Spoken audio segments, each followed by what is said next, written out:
Hello students. बेटा आज हम जो आपकी पाठ्य पुस्तक है आरोह उसके पद्य खंड का पहला पाठ संत कबीर दास जी के जो पद हैं उनका अध्ययन करेंगे, उनके बारे में जानेंगे कि उन्होंने अपने पद्य के माध्यम से हमारे समाज को क्या शिक्षा दी है। चलिए देखते हैं। बेटा जो संत कबीर दास जी थे वो भक्ति काल के निर्गुण धारा के ज्ञानाश्रय शाखा के कवि थे। अब आप सोच रहे होंगे कि ये भक्ति काल क्या है, ये ज्ञानाश्री शाखा क्या है। तो बेटा इसके बारे में मैं पूरा आपको बताऊंगी कि हिंदी साहित्य का जो इतिहास है उनको हम 4 कालखंडों में विभाजित करते हैं: आदि काल, भक्ति काल, रीति काल और आधुनिक काल। तो संत कबीर दास जी जो थे वो हमारे भक्ति काल को हिंदी साहित्य का स्वर्ण काल या स्वर्ण युग के नाम से जाना जाता है। जितने भी हमारे भक्त कवि हुए हैं, रैदास, मीराबाई, कबीर दास जी, सूरदास जी, तुलसीदास जी, ये सारे आपके इसी काल के माने जाते हैं। तो संत कबीर दास जी निर्गुण धारा के थे। अब जो हमारा भक्ति काल है उसको 2 भागों में बांटा जाता है, एक सगुण भक्ति धारा, एक निर्गुण भक्ति धारा। सगुण भक्ति धारा को जो मानने वाले थे वे कहते थे कि ईश्वर का कोई ना कोई रूप है। जैसे आप लोग ईश्वर की आराधना करते हैं, आप किसी को राम कहते हैं, किसी को कृष्ण कहते हैं, माँ पार्वती कहा, दुर्गा कहा, लक्ष्मी कहा, कालिका कहा, तो किन्हीं रूपों में, भिन्न भिन्न रूपों में आप देवताओं की, आप ईश्वर की आराधना करते हैं। ये है सगुण भक्ति के जो सगुण भक्ति के भक्त कवि थे, जो मानने वाले थे, वे कहते थे कि ईश्वर का कोई ना कोई रूप होता है। जबकि इसके उलट जो निर्गुण धारा के कवि हुए हैं वे ये कहते थे कि ईश्वर का कोई रूप नहीं है। ईश्वर तो निराकार है, निराकार जिसका कोई आकार नहीं है। वे प्रकृति के समस्त कण में, प्रत्येक कण में व्याप्त है। तो संत कबीर दास जी भी इसी मान्यता को धारण करते थे। वे कहते थे कि ईश्वर का कोई रूप नहीं है, आत्मा परमात्मा अभिन्न है। अब जो उनके ये पद हैं, उनके पदों में भी यही चीज़ आपको दृष्टव्य होगी। आप देखेंगे कि उन्होंने किस तरीके से अपनी बात को समाज के समक्ष रखा है। तो चलिए हम पहला जो हमारा पद है उसको पढ़ते हैं। हम तो एक एक करी जाना, दोई कहे तिनहि को दो जग, जिन नाहिन पहचाना। अब कबीर दास जी क्या कहते हैं? वे कहते हैं कि हम तो, मतलब उन्होंने स्वयं को अपने बारे में बताते हैं कि एक एक, यहाँ पे एक का अर्थ है आत्मा और दूसरे एक का अर्थ है परमात्मा। इसका एक और अर्थ अन्य भी हो सकता है, मतलब संख्या में भी हो सकता है। जैसे एक जो है वो संख्या भी है। तो हम तो एक एक करी जाना, वे कहते हैं कि मैंने आत्मा और परमात्मा को जान लिया है कि वो अभिन्न हैं, वे एक ही हैं। दोई कहे तिनहि को दो जग, तिनहि मतलब उनको, दोई मतलब दो, जो लोग उनको, जिन्होंने उनको, नाहिन पहचाना, जिन लोगों ने इस चीज़ को नहीं पहचाना है, आत्मा और परमात्मा को नहीं जाना है, वे दो जग मतलब होता है आपका, वे कहते हैं कि वे नरक को जाएंगे। जिन लोगों ने इस चीज़ को नहीं जाना है, आत्मा और परमात्मा को भिन्न भिन्न मानते हैं, भिन्न भिन्न रूपों में देखते हैं, तो वे लोग दो जग, वो नरक जाएंगे। फिर उसके बाद वो ये उदाहरण भी देते हैं अपनी बात को तर्क देने के लिए।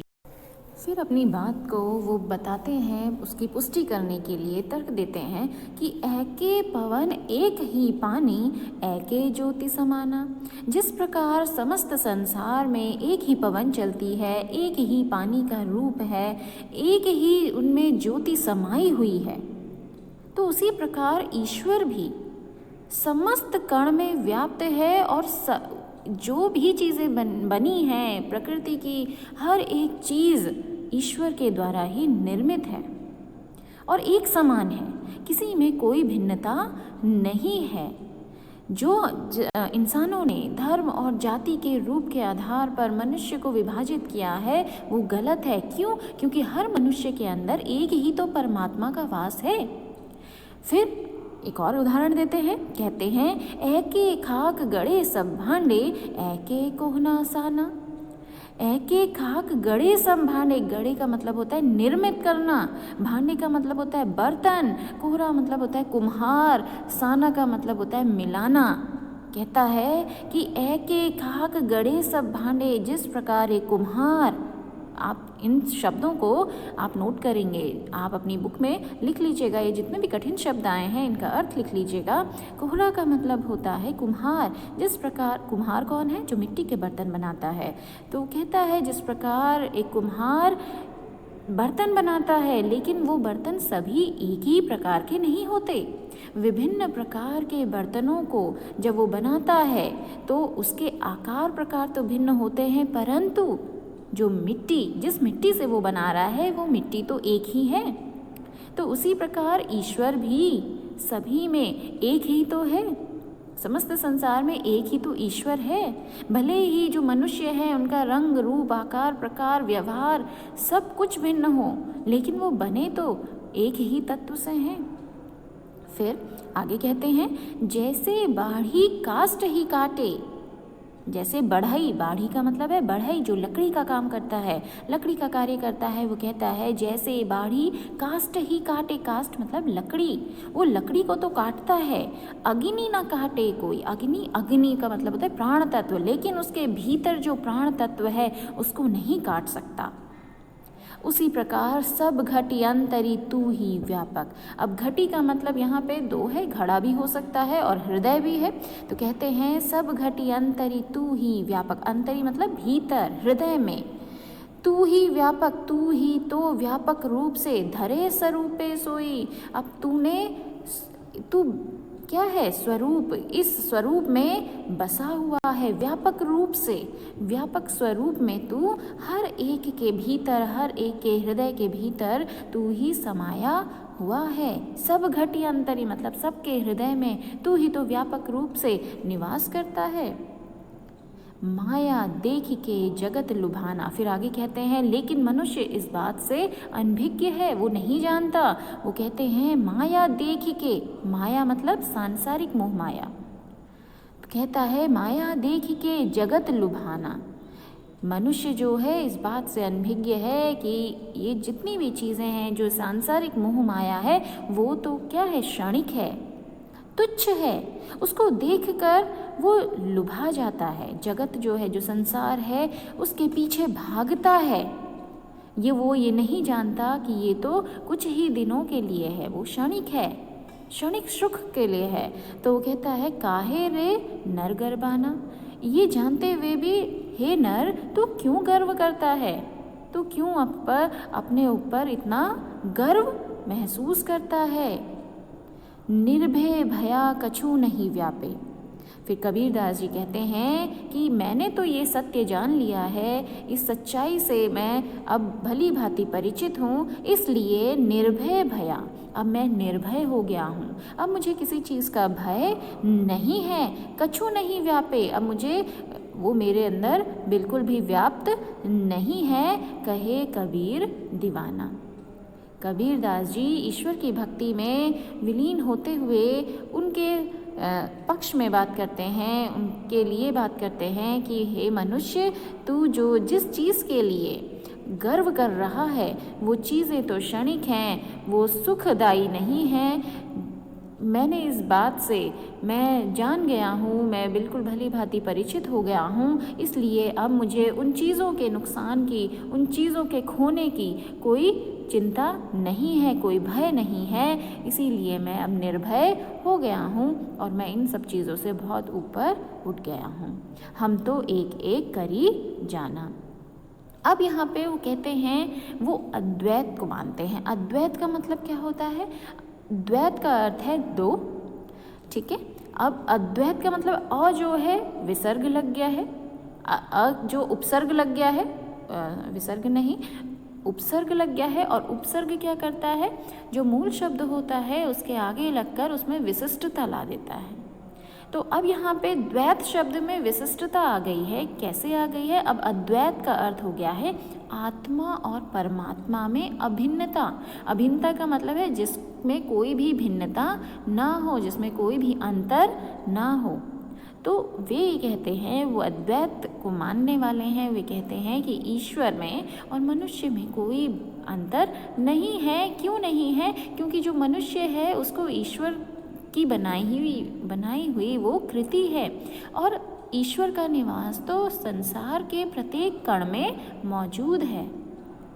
तो कबीरदास जी ने इस पद में ये कहा है। आगे देखेंगे बेटा, ये जो शब्दार्थ हैं इनको आप देख लीजिएगा, इसको आप स्क्रीनशॉट भी ले सकते हैं। आप इन जो मैंने आपको समझाया है आप उसमें लिख भी सकते हैं। अगली चीज़, अब हमने जो पढ़ा है वो हमारा भाव सौंदर्य है। भाव सौंदर्य में क्या होता है? आप हर एक पंक्ति का भाव स्पष्ट करते हैं।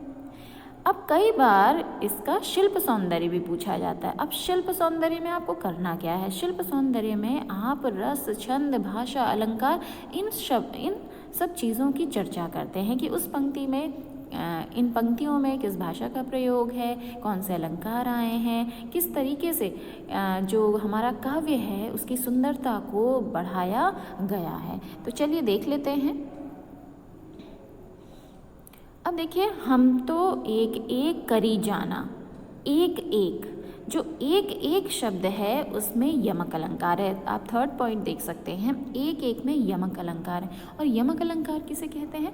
जहाँ पर एक शब्द दो बार आए या दो से अधिक बार आए परंतु उसका अर्थ हर बार भिन्न हो। अब पहली बार में एक तो आत्मा के लिए आया है और दूसरी बार में एक परमात्मा के लिए आया है। एक अन्य उदाहरण देखिए, जैसे मैंने आपसे कहा कि 3 बेर खाती थी वो 3 बेर खाती है। अब 3 बेर खाती थी वो, तो यहाँ पे जो पहले 3 बेर आया है वो समय के लिए है। बेर का मतलब है समय, ठीक है। 3 बार हो गया, 3 बेर समय हो गया और 3 बार हो गया। और अगली बार जो 3 बेर खाती है वो, यहाँ पे जो बेर शब्द आया है वो फल के लिए आया है। आपने फल देखा होगा, बेर का फल। तो पहला वाला जो 3 बेर है वो समय के लिए आया है और दूसरी बार 3 बेर जो आया है वो फल के लिए आया है। तो आपने देखा ना, शब्द तो एक ही है, समान है, लेकिन अर्थ क्या है? भिन्न है। वैसे ही यहाँ पे एक एक में यमक अलंकार है। फिर आपने देखा हर जगह पे अनुप्रास अलंकार की छटा दर्शनीय है। अब अनुप्रास अलंकार देख लेते कहाँ पे आया है हमारा पद।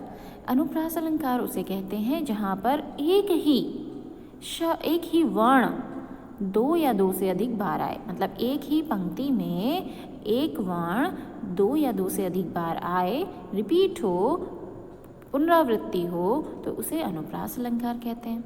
अब कहाँ पर आया है? आप देख सकते हैं कि हमारा यहाँ पे पहले ही पंक्ति में तो एक एक हो गया, ए और ए आ गया, ठीक है। दूसरी पंक्ति में दोई आ गया, दोई और दो जग, दोई और दो जग। आपने देखा, दोई आया और दो जग आया तो द हो गया। फिर तीसरी पंक्ति में फिर एक आया, फिर एक आया, फिर एक आया, है ना। चौथी पंक्ति में ए और ए। फिर हर जगह आप देख रहे हैं कि कहीं ना कहीं आपका अनुप्रास अलंकार की छटा पूरे ही पंक्तियों में दृष्टव्य है। सब जगह आपको दिख रहा है। स देखिए, स्वरूपे देखिए, है ना। तो इस तरीके से जहाँ पर भी आपको कहीं दिखता है तो वहाँ कहा क्या होगा? आपका अनुप्रास अलंकार। ये आपने देखा, अनुप्रास अलंकार हो गया। फिर अब आगे देखिए क्या है। खाक और कोहरा में रूप का अतिशयोक्ति है। कैसे? अब कोहरा में रूपक अलंकार किसे कहते हैं? रूपक अलंकार जहाँ पर उपमेय और उपमान में समानता बताई जाती है और ऐसी समानता जिसको अलग करना मुश्किल हो जाए। तो कोहरा आपका कुम्हार भी है एक तरफ और दूसरी तरफ ईश्वर भी है। जैसे कुम्हार विभिन्न प्रकार के बर्तनों का निर्माण करता है, वैसे ही ईश्वर भी भिन्न भिन्न जीवों का निर्माण करता है।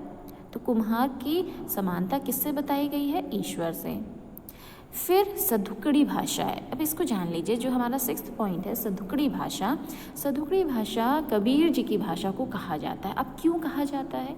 बेटा, जो कबीर दास जी थे वो निरक्षर थे, वो अनपढ़ थे, लेकिन वो बहुत ज्ञानी थे। कैसे उन्होंने ज्ञान प्राप्त किया? वो विभिन्न स्थानों पर गए, सत्संग में उन्होंने संतों के संग में रहे, उन्होंने जगह जगह जाकर वहाँ की बातों को, वहाँ की चीज़ों को, वहाँ के संतों की वाणी को सुना, जाना और अपने अनुभव के आधार पर उसको हमारे समक्ष रखा, अपनी वाणी के द्वारा उस चीज़ को हमारे समक्ष रखा। अब उन्होंने किसी एक भाषा के द्वारा अपनी बात नहीं कही। क्यों? क्योंकि उन्होंने जहाँ जहाँ देशाटन किया वहाँ वहाँ उन भाषाओं का ज्ञान लिया। तो उनकी भाषा में क्या हुआ?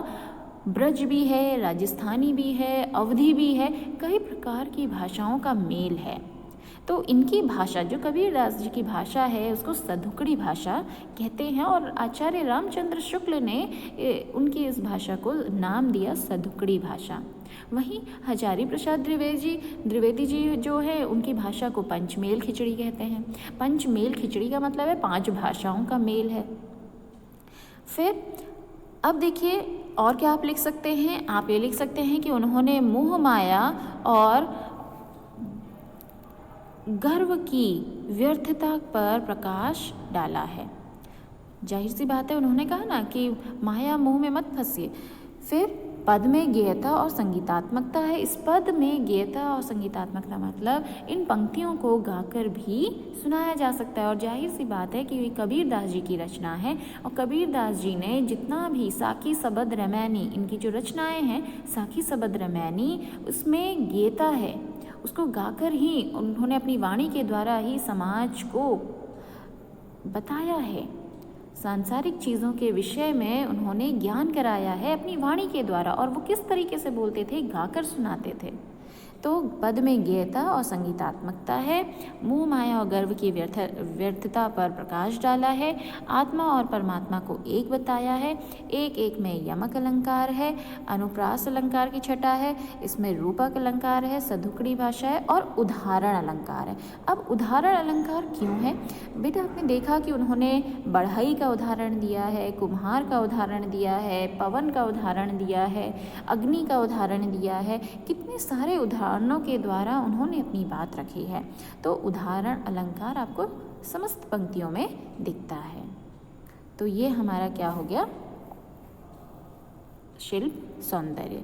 तो इस तरीके से आपको अपना करना है। ये हमारा पहला पद है। दूसरा पद आगे देखिए।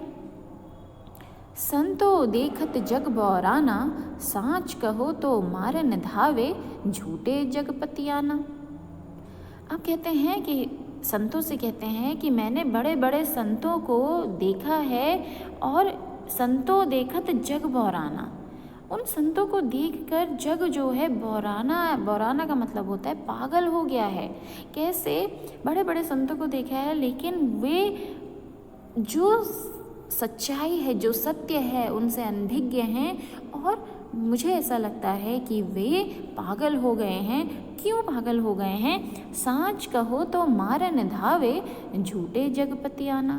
क्योंकि सच कहने पर वो तो मारने आते हैं और झूठे जगपतियाना मतलब झूठ कहने पर वो सच मान लेते हैं, आपके करीब आते हैं। नेमी देखा धर्मी देखा, नेमी देखा धर्मी देखा मतलब मैंने उन लोगों को भी देखा है जो नियम धर्मों का पालन करते हैं। प्रात करे स्नाना, और प्रातः सुबह होते ही स्नान करते हैं। आत्म मारी पखा नहीं पूजे, आत्म मतलब आत्मा को मारकर पखा नहीं पूजे, पत्थरों की पूजा करते हैं। मतलब आत्मा के भीतर कुछ है और बाहर से कुछ और प्रदर्शित करते हैं। ऐसे लोग, उनमें कछु नहीं ज्ञाना, उनमें किसी भी प्रकार का ज्ञान नहीं है। फिर आगे वो कहते हैं कि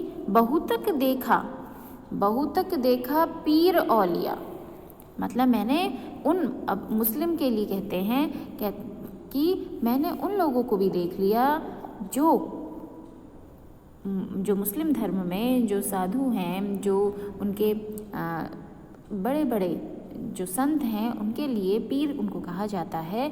तो कहते हैं कि मैंने बहुत पीर औलिया को भी देख लिया है, उनके धर्म गुरुओं को भी देख लिया है, पढ़े किताब कुराना, और जिन्होंने अनेक बार कुरान का अध्ययन किया है।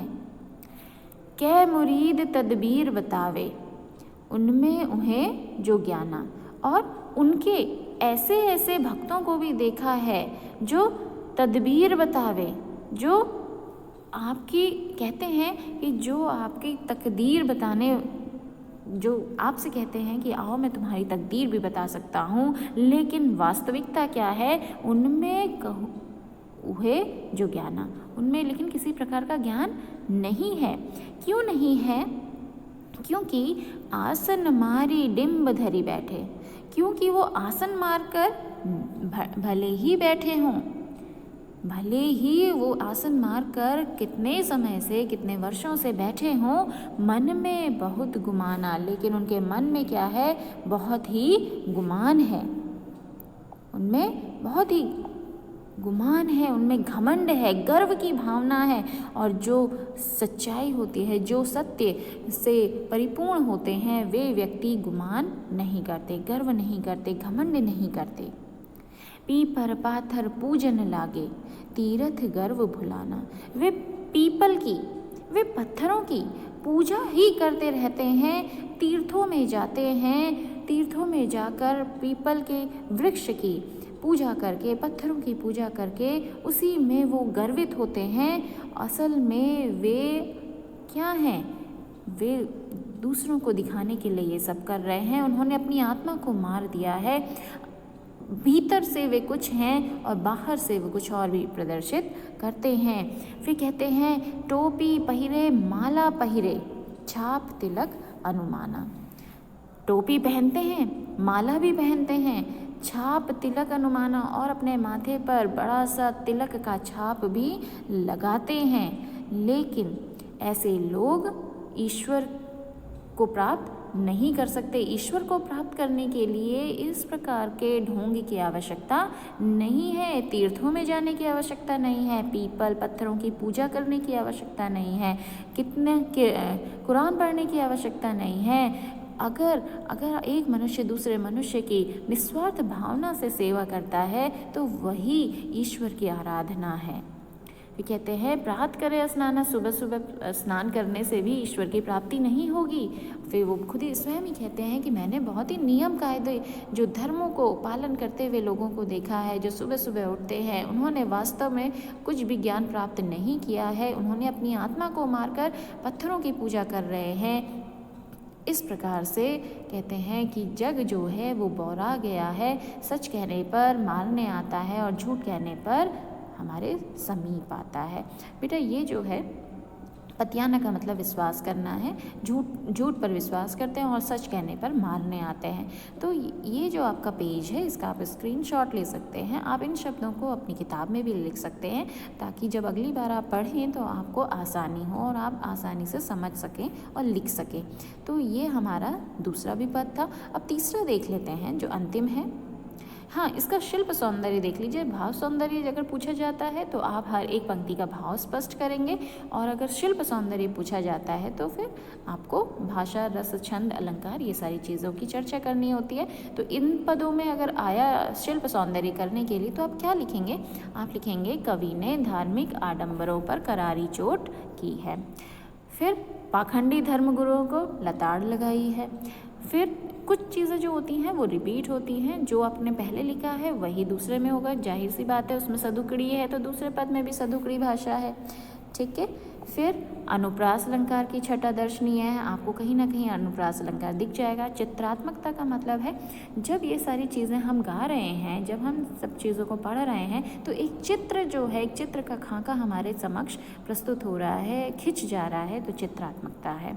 फिर आपने देखा कबीर का अक्षरपण स्पष्ट है, पद में ज्ञेयता और संगीतात्मकता है। ये चीज़ें आप अनुप्रास सदुकड़ी भाषा, अनुप्रास अलंकार और पद में ज्ञेयता, ये तो हमारी तीनों चीज़ें रिपीट हो रही रही हैं। धार्मिक आडंबरों पर करारी चोट है, आपने देखा ना, हिंदुओं को लिए भी बता दिया जो सुबह सुबह स्नान करते हैं, और मुस्लिम धर्मगुरुओं के लिए भी बता दिया जो कुरान पढ़कर अपने मुरीदों के, अपने जो शिष्य हैं उनको गलत गलत शिक्षा देते हैं। तो इस प्रकार ये आपका शिल्प सौंदर्य हो गया। फिर हमारा अंतिम पद है, साखी शब्द ही गावत भूले, आत्म खबरी न जाना। मतलब साखी और शब्द में जो वाणी है, जो अच्छी बातें हैं, उनको वो भूल गए हैं। आत्म खबरी न जाना, आत्मा से उनको इस चीज़ का ज्ञान नहीं है। हिंदू कहे मोहि राम प्यारा। हिंदू क्या कहता है? हिंदू कहता है कि मुझे तो राम प्यारा है। तुर्क कहे रहीमाना, मुस्लिम कहता है कि मुझे रहीम प्यारा है। आपस में दो लरी लरी हुए, दो मतलब दोनों, आपस में वो दोनों लरी लरी लड़ कर मर जाते हैं। मर्म न काहू जाना, लेकिन उसका मर्म नहीं जानते हैं कि हिंदू धर्म में, मुस्लिम धर्म में क्या कहा गया है, क्या अच्छी बातें हैं। उस चीज़ को वो साखी शब्द ही में क्या ज्ञान मिला है, क्या नैतिक ज्ञान उसमें छिपा है, उसको नहीं जानते हैं। बस एक दूसरे से ही लड़ कर वो मृत्यु को प्राप्त हो जाते हैं। घर घर मंत्र देत फिरत है, घर घर मंत्र देत फिरत है। अब मतलब घर घर जाकर वो दूसरों को तो मंत्र देते फिरते हैं, महिमा के अभिमाना, मतलब और अपनी ही महिमा के गुणगान, अपनी ही महिमा के अभिमान में चूर रहते हैं। गुरु के सहित सिख सब बूढ़े, बूढ़े मतलब डूबना होता है। यहाँ पे डूबना गलत लिखा है, डूबना ऐसे होता है, डॉ होता है। तो गुरु के सहित सिख सब बूढ़े, अंतकाल पछताना। ऐसे जो गुरु होते हैं, जो घर घर जाकर मंत्र देते फिरते हैं, वे क्या करते हैं, अपने साथ साथ अपने सिख का मतलब है अपने शिष्यों को भी ले डूबते हैं, और अंत काल में जब उनका अंतिम समय आता है फिर पछताते हैं। कहे कबीर सुनो हो संतो, ई सब भ्रम भुलाना। तो फिर कबीर दास जी कहते हैं कि हे सज्जनों, इस भ्रम को भूल जाओ, इस भ्रम को भूल जाओ। केतिक कहो कहाँ नहीं माने, सहजे सहज समाना। वो कहते हैं कि इतना करने की आपको आवश्यकता ही नहीं है। क्यों नहीं है? क्योंकि केतिक कहो कहाँ नहीं माने, फिर भी कितना कहने पर कई लोग नहीं मानते हैं। सहजे सहज समाना, ईश्वर को प्राप्त करने के लिए इतना धर्मों का, इतना नियम कायदों का पालन करने की आवश्यकता नहीं है। ईश्वर तो सहज ही, आसानी से प्राप्त होता है, क्योंकि ईश्वर तो आपके भीतर ही है, आपके हृदय में ही वास करता है। अब ये जो आपके 7 पंक्तियाँ हैं, इन पंक्तियों का अर्थ भी उसी से, जो ऊपर वाली पंक्तियाँ हैं उसी से आप रिलेट करेंगे। यहाँ पे आपने देखा तीनों पदों में उन्होंने क्या कहा है। उन्होंने आत्मा और परमात्मा को अभिन्न माना है। उन्होंने हर एक जन को, हर एक मनुष्य को समान माना है। उन्होंने कहा है कि जो हम अपनी जाति और धर्मों के आधार पर ईश्वर का बंटवारा करते हैं वो गलत है। उनमें आपस में कोई प्रेम नहीं है, वो आपस में लड़ते रहते हैं। कोई राम को मानता है, कोई रहीम को मानता है। ईश्वर एक ही है। ईश्वर के भिन्न भिन्न जो भले ही नाम हो सकते हैं, लेकिन ईश्वर का अस्तित्व तो एक ही है। और अपनी बात का तर्क देने के लिए वो पवन और पानी का उदाहरण भी देते हैं, कुम्हार का उदाहरण देते हैं, बढ़ई का उदाहरण देते हैं। तो इस प्रकार जो था बेटा, ये हमारा जो पद है ये हमारा कंप्लीट, इस प्रकार से ये हमारा जो पार्ट था बेटा ये कंप्लीट हुआ। इसमें आपने सारी चीज़ें देख ली, शिल्प सौंदर्य देख लिया, अपने भाव सौंदर्य देख लिया, अपने कठिन शब्द देख लिए।